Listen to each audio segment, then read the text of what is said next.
Hello, my name is Matt and this is Pixel Burn, where I take a look at some of the more important, interesting or irritating things to have happened in a week's gaming news. Because somebody has to do it, so it might as well be me. One of the more interesting rumours this week arose from a job advert posted by Nintendo on the recruitment website Talio, asking for a senior software engineer to work at Nintendo Technology Development in Redmond, Washington. Specifically, someone to lead design and implementation of video encoding and decoding software, and design and implementation of ISP driver and camera middleware stack. Among other requirements that to the average person make about as much sense as a bunch of hieroglyphs carved into a monolith on the surface of Mars. It basically means Nintendo are looking for that special someone to work on some new hardware for them. Which immediately raises the question, are Nintendo developing a new console?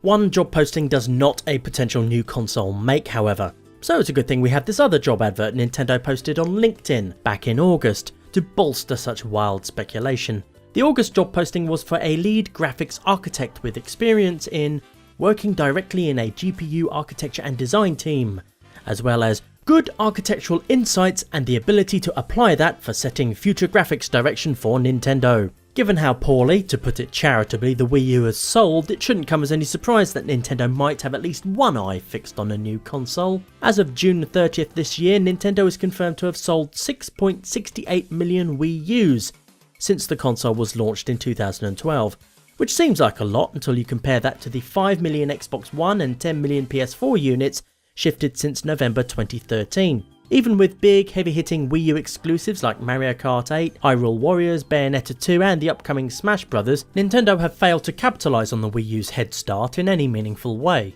Now before you panic and set your Wii U on fire, this doesn't mean you can expect to buy a new Nintendo console this Christmas, next Christmas or even the Christmas after that. Nintendo started work on the Wii U in 2008, which was about 2 years after the original Wii shipped. Sony meanwhile started working on the PS4 only a year after they shipped the PS3.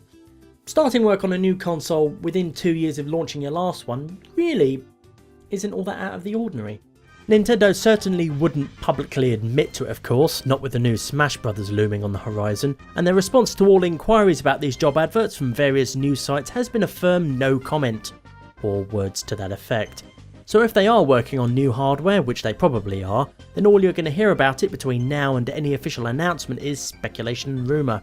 So if I had to speculate, which is all anyone who doesn't have an uncle working for Nintendo can do, the next generation of Nintendo consoles and handhelds will probably all run on the same unified architecture. Developers will only have to design one version of a game that can then be scaled down for handhelds, rather than develop two entirely separate versions like they do now. Except it's not really speculating when Nintendo CEO Satoru Iwata basically confirmed as much back in February at a shareholder Q&A session. To quote Mr. Iwata, "Each time we developed a new platform, we always ended up developing a system that was completely different from its predecessor. The only exception was when we went from Nintendo GameCube to Wii. In this perspective, while we are only going to be able to start this with the next system, it will become important for us to accurately take advantage of what we have done with the Wii U architecture. It of course does not mean that we are going to use exactly the same architecture as Wii U, but we are going to create a system that can absorb the Wii U architecture adequately.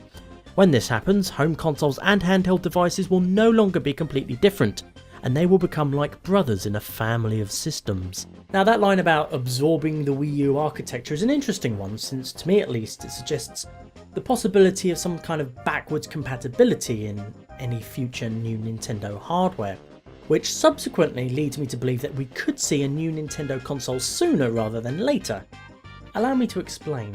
Consider for a moment the new and improved 3DS recently released in Japan, sporting a faster processor than previous models, 4 shoulder buttons instead of 2, and the addition of a second analog stick in the form of a laptop style nub, as well as the standard D-pad and 4 face buttons. Now compare it to the Wii U gamepad, which also has 2 analog sticks, 4 face buttons, a D-pad and 4 shoulder buttons. So we now pretty much have full parity control-wise between home console and handheld. Architecturally, however, the 3DS and Wii U are like apples and oranges.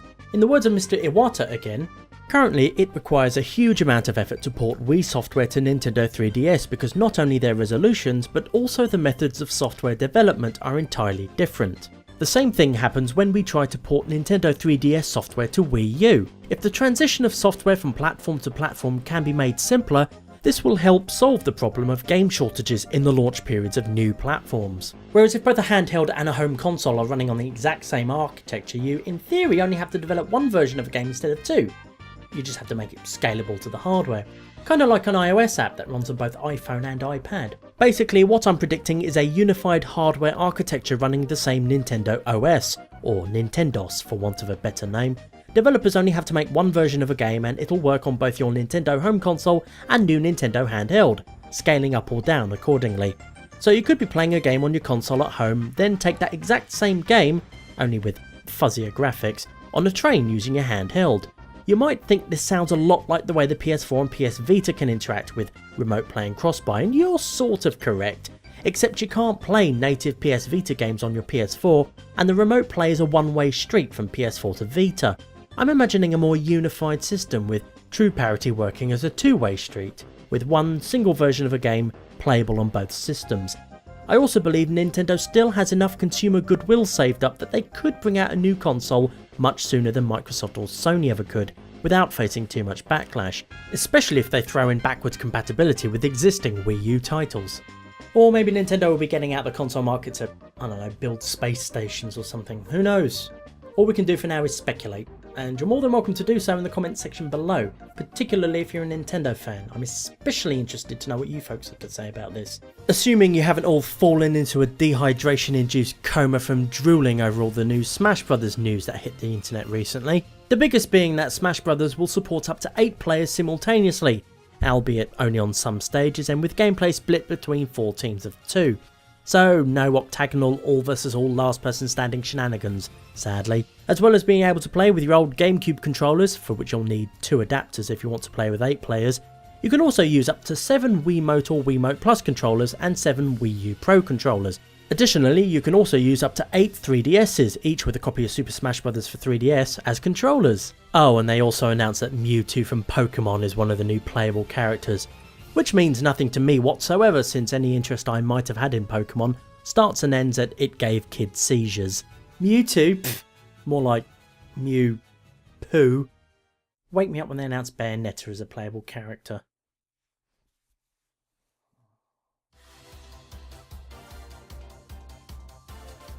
On to other news, fans of Dark Souls on the PC had reason to rejoice after the game suddenly went and sprouted Steam achievements, all part of preparations for the game's migration to Steamworks from Microsoft's god-awful and, thankfully soon to be forever dead, no respawns at a bonfire Games for Windows Live service.